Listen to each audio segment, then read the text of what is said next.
Well, that was cool. I wish I had my camera out.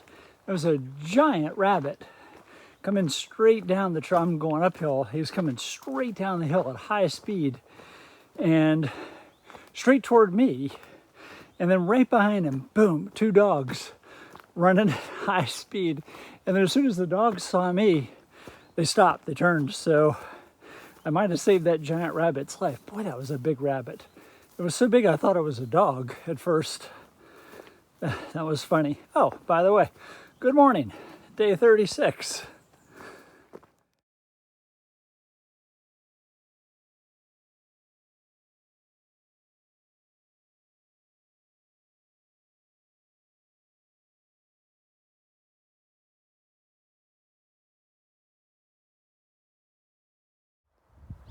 There's a great panorama from up here. Very gloomy weather, but a great panorama. So that was looking back toward Nucsoara.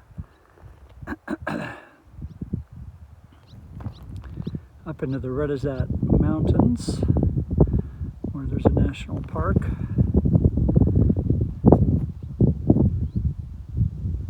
Some gloomy weather over there. I think that's the direction I'm going, toward that lake.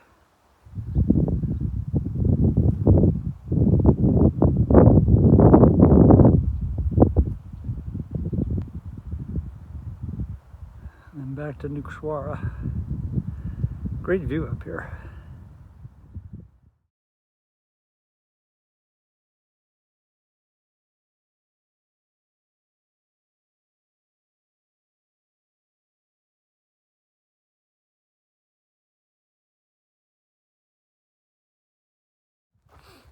I'm not sure what their methodology is for where they put the kilometer stones, but you would think they would put the really nice ones in places that were more visible, you know, like in the towns or at major intersections, something like that. But I really haven't found that to be the case. It seems like you're just as likely to get a really, really beautiful one kind of out in the middle of nowhere as you are in a more public space, like this grasshopper. I love this grasshopper, but he's just at the end of a dead-end road next to a construction area where probably the only people that would see him would be people walking the Via Transilvanica. So, I don't know, that's kind of cool.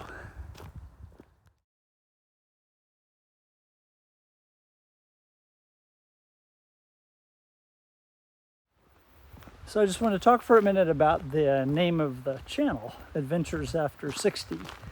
Well, why? For one thing, I turned 60 in April, and I knew I'd be doing this Romanian adventure at 60 years old.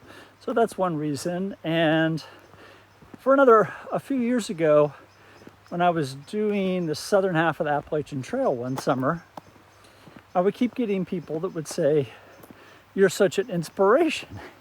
And at first I didn't know, what do they mean? Like, what do they mean? Why are they telling me that? And I realized, I asked somebody, it was my age. And this was a few years ago. And I was kind of insulted, because I'm thinking, I'm not old enough to be an inspiration to anybody. But then I thought, well, I don't know, maybe I am. So I decided at 60 to just kind of own that maybe, most people out here are a lot younger than me. So maybe that is kind of an inspiration. So for people who are, around my age, or for people who are younger who find it an inspiration that I'm able to do this kind of thing and enjoy it and thrive in it, to the extent that that's the case, I'm going to own it. And, and also, of course, I'm putting the videos up for my family and for friends who want to follow me. But also, if you do get any kind of inspiration from this, or just an idea like, hey, that'd be cool to do, or I think I could do that, because I'm just an ordinary guy. I did train to get in shape to be able to do this, and I'm definitely happy for every bit of training I did. I probably could have done more, but I think I've done enough. I'm doing pretty well out here. I'm doing well enough physically to be able to really enjoy every day. And if I were in a lot of pain, I wouldn't be enjoying myself. It would feel more like an ordeal. And a long distance hiking does not have to feel like that. Long distance hiking can be a pleasure every day if you put in proper training. And I think that's the case whether you're 60 years old or 40 or 20 or I don't know. Can't speak for being older than 60. I can only speak for 60. But anyway, that's kind of the idea behind the name for the channel. So take from it what you want.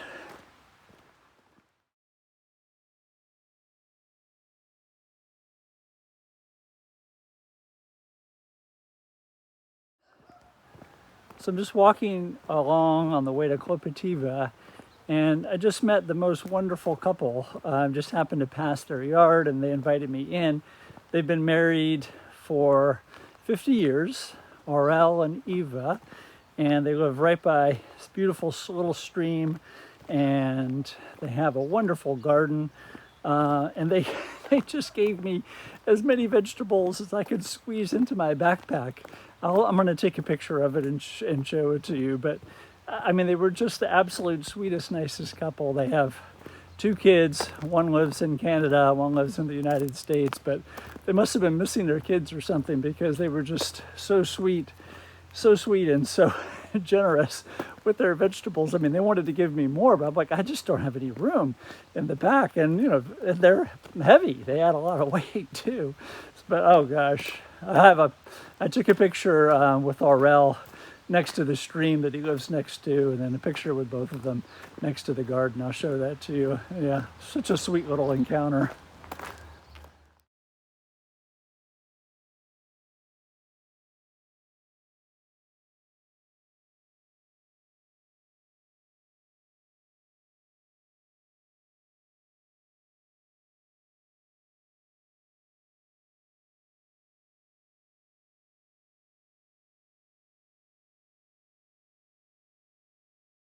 So just so you know that every experience I have in Romania is not positive. I just walked through a town which shall remain nameless, but I walk into the town. The first thing that greets me is this dog, this ferocious acting dog who swings around to the back of me, and I'm pretty sure would have bitten me had I not wheeled around. But as soon as I wheeled around, he like cowered in fear. Like obviously he's been hit a lot. And then a couple houses later, there's a kid. I guess a kid had been tipped off because of the dog barking, but the kid is standing in the yard with a pretty realistic looking AR-15 pointed at me. And he had an expression on his face like, if this were real, you wouldn't be here anymore. But oh, just kind of a scary expression. And then a little while later, turned the bend, and some guy just starts yelling at me for absolutely no reason I could discern. I'm just walking through town. And then as I'm leaving town, there's like a community bulletin board, and everything on the bulletin board had been like ripped down. There were just like little shreds of things left on the little community board. So yeah, and then that was it. That was the end of that town. So maybe I just caught them on a bad day. Maybe all the nice people were inside cowering in fear. I don't know. But yeah, that was a peculiar town. Yeah, it does seem like some towns, like the whole town, has a personality. And, you know, as a performer, as a ballet performer, it'll seem like an audience, like an entire audience, has a personality. And you would think that, like let's say you're performing for 1,000 people, you would think that individuals would kind of cancel each other out, and each audience would be roughly the same, have the same degree of receptivity to what you're offering. But it doesn't seem to be the case. Like the town that I was in yesterday, Parosh, with the people at the bar who were so overwhelmingly friendly. But it wasn't just them. I mean, it was everybody in the town seemed to be overwhelmingly friendly. As I was leaving the town, there was a woman walking down the road, and the woman just out of the blue, she wanted to make sure that, you know, when I went up to the next town, Pestrada, that I made sure that I made a right-hand turn, that I didn't keep going. And, you know, I just thought about this. This just occurred to me. But when I got up to Pestura, I did not make the right-hand turn. I did keep going, but somebody else up there set me straight. But yeah, I don't know. I don't know what it is. It's really peculiar how towns seem to have a personality. But you definitely want to spend the most amount of time in those towns with the wonderful personalities, because, which is overwhelmingly the case in Romania. But that one town was a standout for its lack of generous welcome. Let's put it that way.